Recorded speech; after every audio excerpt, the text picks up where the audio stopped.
Good afternoon. Today's jobs report shows the extraordinary impact recent weather events have had on our economy. Calculations from Moody's Analytics estimate the recent storms could cause between $195 billion and $245 billion in economic losses. But those numbers, as large as they are not the best way to understand the impact these storms have had on the people of our nation. President Trump has now personally visited storm-ravaged areas in numerous states and territories. He's seen the devastation, and he's looked into the eyes of Americans struggling to find hope in the midst of heartache. The president has committed to these people that we will walk with them every step of the way as they rebuild their homes, their communities, and their lives. And he has committed to all Americans that we are going to build an economy that works for everyone. We are encouraged to see that the unemployment rate has once again dropped and workforce participation vaulted to a 3.5-year high. This report underscores the need for Congress to work with us to grow the economy and create jobs. The importance of passing tax relief for American workers and business cannot be overstated. We have a once-in-a-generation opportunity to create a tax code that is simple, fair, and easy to understand. That means getting rid of the loopholes that primarily benefit the wealthiest Americans and special interests. It also means lowering taxes for middle-income Americans so that they can keep more of their hard-earned paychecks and buy the great American products made by American manufacturers. Today, the president signed a proclamation declaring October 6th National Manufacturing Day. This honors the men and women who create the products that power our communities, improve our lives, and defend our nation. The people who, as the president says, believe in those beautiful words, made in the USA. In addition to the 14 workers the president hosted in the Oval Office during today's proclamation signing, more than 500,000 people around the country are participating in thousands of events related to Manufacturing Day. Among them will be numerous members of the president's cabinet and other senior officials. Our tax plan would lead to a great American manufacturing boom. We will cut taxes on American manufacturers and businesses of all sizes and restore their competitive edge so they can create more jobs and higher wages for our workers. Our plan will also encourage them to bring back trillions of dollars currently parked overseas. The president will be back out on the road next week building support for this plan, which is really a jobs bill. He will be visiting Hamburg, Pennsylvania on Wednesday, and we'll have more details on that trip coming soon. And with that, we'll kick off Friday with questions, and we'll start now. This is kind of fun. We should do this more often, not just save it for Fridays. John Decker. Thank you, Sarah. The body of another U.S. soldier has just been discovered by local forces in Niger, which brings to 4 the total number of Green Berets that were killed on Wednesday in Niger. So far, there's been no response to this by the president. No tweet from the president, no statement from the president. Can we expect some sort of reprisal by the U.S. military in Niger as it relates to what happened on Wednesday? I made a statement on behalf of the administration yesterday in the opening. Obviously, any time one of the members of our great military are injured, wounded, or killed in action, that is certainly something that we take very seriously. Our thoughts and prayers are with those individuals. We're continuing to review and look into this, and as we have more details, we'll certainly let you guys know. Cecilia. Thanks, Sarah. Can you clarify the president's comments? Was he referring to military action when he said calm before the storm? As we've said many times before, I know the president has, as I have from this podium on quite a few occasions. We're never going to say in advance what the president's going to do. And as he said last night, in addition to those comments, you'll have to wait and see. But how seriously should the American public or American adversaries, for that matter, take these comments? Was it a joke? Was it serious? I think you can take the president protecting the American people always extremely serious. He's been very clear that that's his number one priority, and if he feels that action is necessary, he'll take it. Steve? Sarah, when the president said that he wants his military leaders to give him military options faster, does he feel like they are intentionally slow-walking these options to him? No, not at all. But this is, as you know, he's a person who likes to take action and take it quickly. And I don't think you should read into anything beyond that, as he wants options on the table so that he can make quick decisions. Was that just a general comment, or did he mean a specific country? I believe that was just a general comment. I'm not aware of anything specific that was in reference to. Sarah, I have two questions. One on the soldier who was killed in Niger, and the other on DACA. On the soldier, when was the president made aware that there was a fourth soldier that was missing in action, and when did he become aware that, unfortunately, that soldier had been killed and discovered by local forces? I believe that the notification was yesterday, but I'd have to get clarification on the specific timing of when that took place. When was the president made aware that that soldier's body was found? I know that it was pretty soon after that had been discovered, but as far as like an exact time, I couldn't give you that. But I know Chief Kelly kept him updated constantly on that situation as it evolved.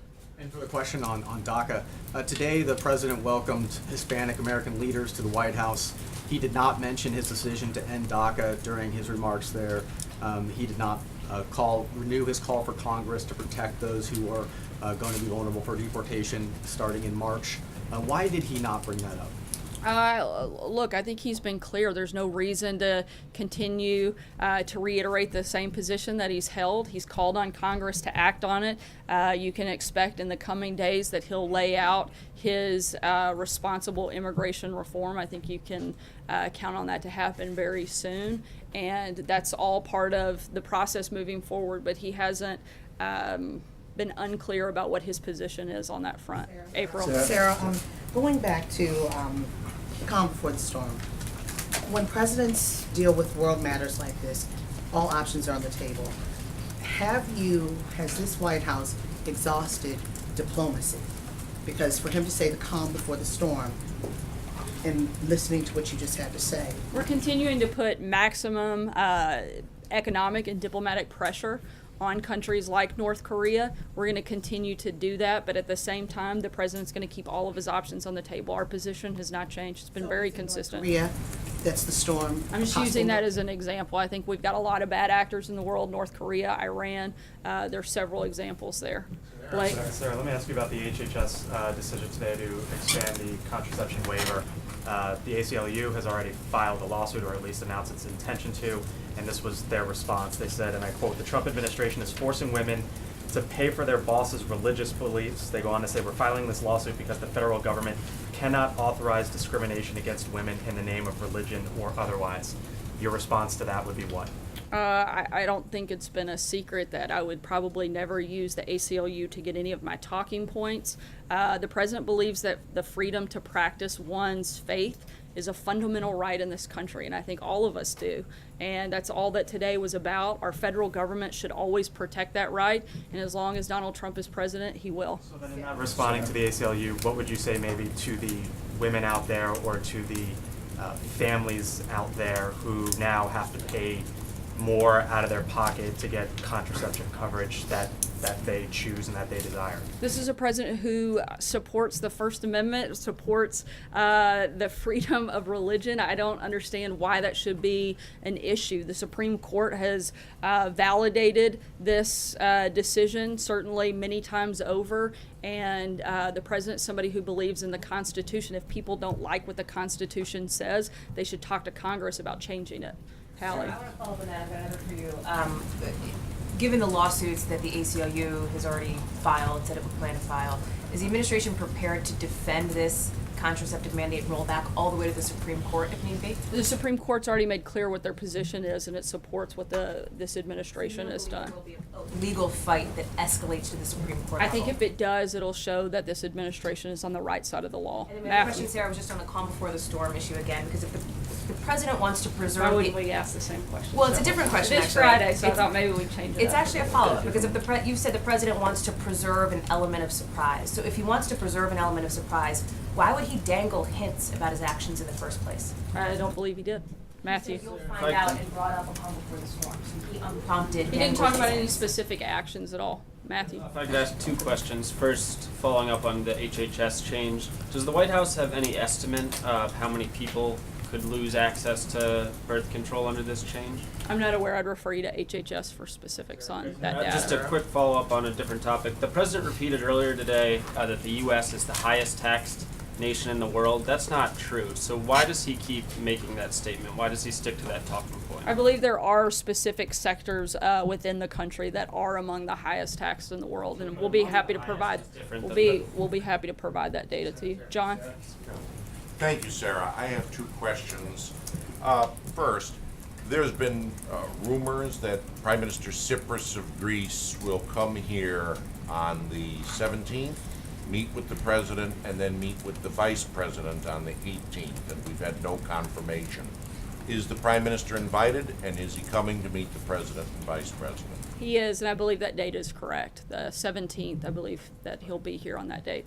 The other thing is that the administration has had a vacancy without a permanent Secretary of Homeland Security for 2 months, which is a record for that position not operating with a permanent secretary.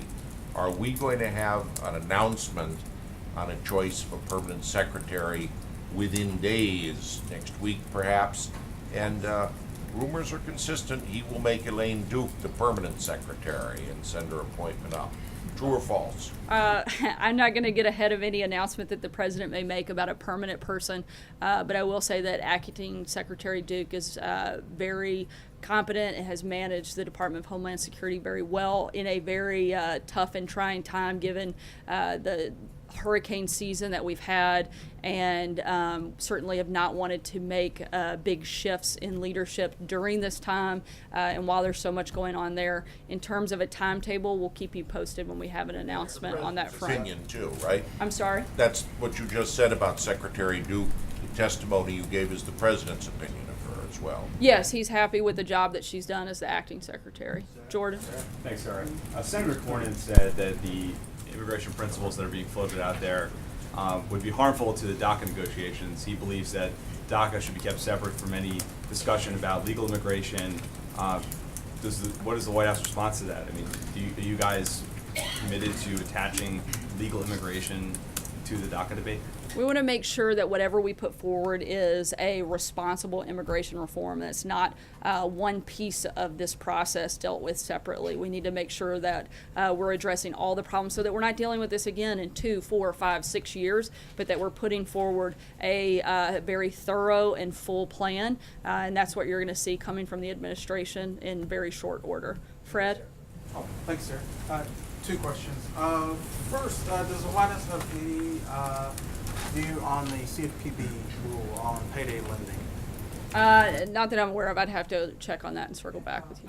And just to follow up on that topic, there have been some House Republicans who believe that there's already cause for firing Richard Cordray, going back to his handling of the Wells Fargo case. Why hasn't the president taken action? I mean, does he approve of the job that Cordray has done so far? When we have any personnel announcements on that front, we'll certainly keep you guys one posted. more. That's 2 already. I'm going to have to move on. Margaret, sorry. Two quick questions for you. One, there have been some rumors about the future of Secretary of State Rex Tillerson today. Can you continue to say the president remains confident in him as Secretary of State? He does. As he said yesterday, or 2 days ago, as I said yesterday, nothing has changed despite what you may read in the media or watch on TV. I would certainly trust the president in my comments far above those of other reporters. And I want to ask you, the president, words matter. The president can move markets. He can cause miscalculation when it comes to adversaries. In the context of the questions asked of you today, when you've been asked of what he meant by calm before the storm, you've mentioned North Korea, you've mentioned Iran. There's the implication that there is some kind of military action. There was some sort of forecasting there. Can you clarify if we are interpreting things correctly? I haven't been specific about anything. I've also talked about the fact that we're continuing to put maximum economic and diplomatic pressure on countries like North Korea. I'm simply saying that all options are on the table as they have been, and we're not going to announce what actions we'll be taking until that moment comes. Why did he say that? Sarah, can you be more specific about the president's position on bump stocks? Would he be open to legislation clearly banning them? As I said yesterday, we want to be part of that conversation. We want to gather more information. We're going to continue to do that over the coming days, and that's the current position. It hasn't changed since yesterday. So, Lou. Thank you, Sarah. 2 questions, if I can. Why not? I asked you about Senator Corker a few Just weeks not back. 3. 2's the one. Just 2. I asked you about Senator Corker and some of the comments he made a few weeks back. Earlier this week, he said that Secretary Tillerson, Secretary Mattis, and General Kelly are basically what's keeping the country separated from chaos, and he said that there are other people in the White House that aren't, putting forth policies in a coherent fashion. Do you have any response to Senator Corker's statement? Look, I think that the president is the one that's keeping the world from chaos. He has an incredible team around him that's helping him lead that effort, and he's had tremendous accomplishments on the international stage by working with allies and confronting enemies. We're going to continue doing that. We're going to continue doing that as a team with the president leading that effort. Is General Kelly helping to lead that effort? Is General Kelly? I'll come back to you. We have Sarah, time. Getting back to these calm before the storm comments, I wanted to ask you about that in a different way. There's a theory in Washington, and forgive me if you've been asked about it before, that the president subscribes to this madman theory, that if he makes a lot of unsettling, off-putting comments that sort of throw people off, that he likes to keep his adversaries guessing. That's sort of the point of making comments like calm before the storm and so forth. What is your sense of that? Is there anything to that? I think the president's addressed this himself.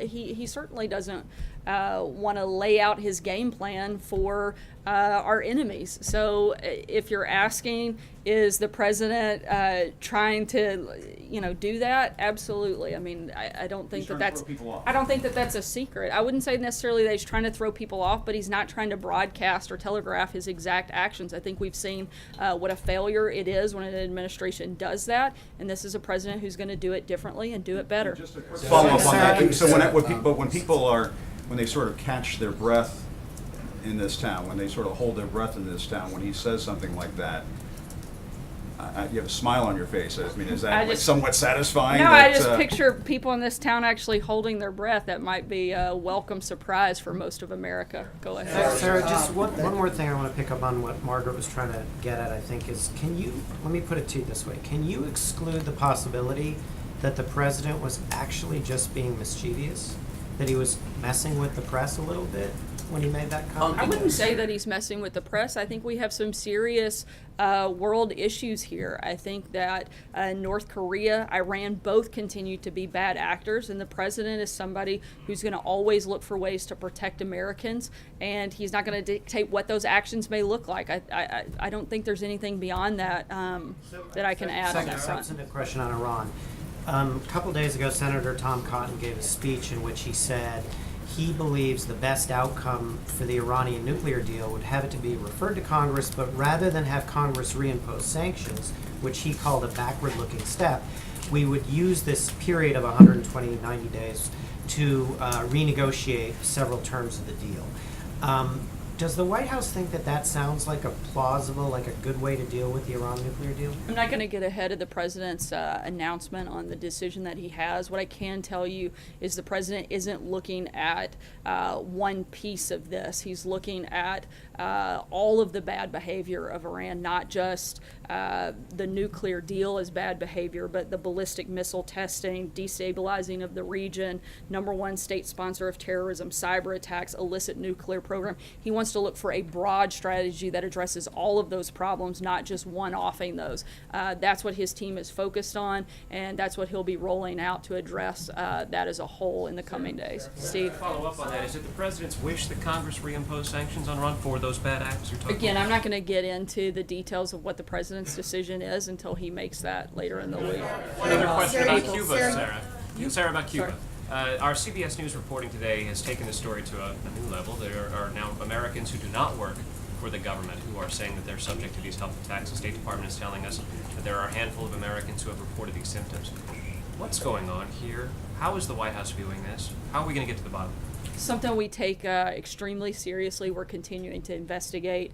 The State Department is taking the lead on this effort, and we're going to continue looking into this until we get some real answers. You called me Sarah. I'll come back. Just to drill down a little bit on what you said yesterday about the press, saying that we owe it. I don't think anybody disagree that we should be as accurate, fact-finding as possible. But to flip it, do you and the president believe the president has a responsibility to be as truthful and honest with us as possible? Has he done it? And for those surrogates who have used your terms, alternative facts, would they then not do that? Absolutely. I think we all come here every day and do our very best to give you the best and most accurate information that we possibly can. April. I think so. Okay, going back to the answer about leadership, the president's leading, is General Kelly part of that leadership team with the president as he's leading in this White House? Absolutely. Does the president have confidence in General Kelly? Absolutely. And if today is Friday, could we expect a resignation today from anyone? I don't think so, April. David? Thank you, Sarah. Since we last heard from you, the film producer Harvey Weinstein has become the subject of some very serious sexual harassment allegations. And there's building pressure among Democrats who receive campaign donations from him to send the money back. And I note that this particular producer was very critical of the president during the campaign and suggested that Latinos in Hollywood would be deported if he were elected. Does the president support the idea that Democrats who got donations from this person should send the money back? I think it's a decision for those individuals to make. Whether or not that's money that they want to take, that's up to them. That's certainly not a decision for us to make. One more, I'm sorry. Why hasn't the president fired John Koskinen from the IRS, given all the scandal over the conservative targeting scandal that he commented about so much during the campaign? Why does John Koskinen still have his job? I'll have to ask him, David, and get back to you. Deb? Las Vegas question. The president lavished praise on the Las Vegas police for their amazing handling and their response after the Sunday mass shooting. Nevadans credit federal programs that train police to deal with terrorist attacks. I'm sorry, can you speak up a little bit? Nevadans credit federal money programs that train them to deal with terrorist attacks for their great response. You all have cuts in those programs in your budget plan. Are you rethinking that? I think at this point we're continuing to move forward. If there is a moment where we feel like the safety and security of American citizens may be at risk because of cuts, I think we'd have to revisit it at that time. Jim? Sarah, the nation lost 33,000 jobs in September, and I was just curious how the president feels about that, and is he stepping up his efforts to convince Congress to pass major tax reform because of this surprising job loss in September? I think that today's report shows certainly the devastating impact of the hurricane season. But while many displaced weren't able to work, the economy still remains extremely strong. Those people continue to have jobs, which is why the unemployment rate actually fell. I think one thing to really note, and something that this administration wants to focus on, certainly moving into the future, I think tax reform plays a big role in this, but that one of the big identifiers that I think we should look at is the drop in the unemployment rate, including new lows for African Americans, teens, and women, which is certainly a great step forward in this process. Sarah, question about the Affordable Care Act. President Trump has repeatedly said that we should just let Obamacare implode. But there's a new report in the Washington Post that says that President Trump personally directed administration officials to deny a request from the Republican governor of Iowa to fix the Obamacare market in that state. Is that true? I'm not aware of that specific directive, so I'd have to check into that and get back to you. If it is true, I'm not going to comment on hypotheticals where I don't have the information in front of me. Thanks, sir. I wanted to ask you a question about the Iran recertification process. Regardless of what the president decides, when he makes this decision next week, would you rather not have to do this every 90 days after that?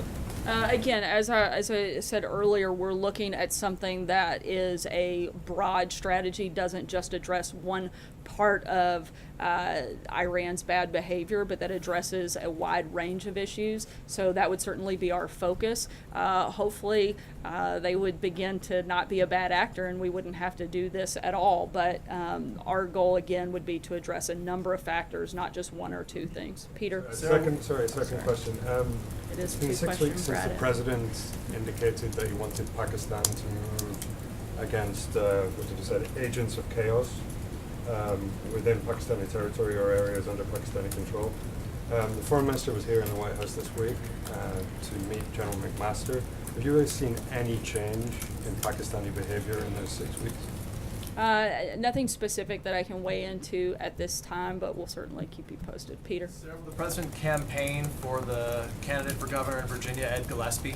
As I've said many times before from the podium, I'm not going to weigh into specific races and the actions that we may or may not take. And I think that's a great place to end us for Friday. And I hope everybody has a great rest of your Friday and a good weekend.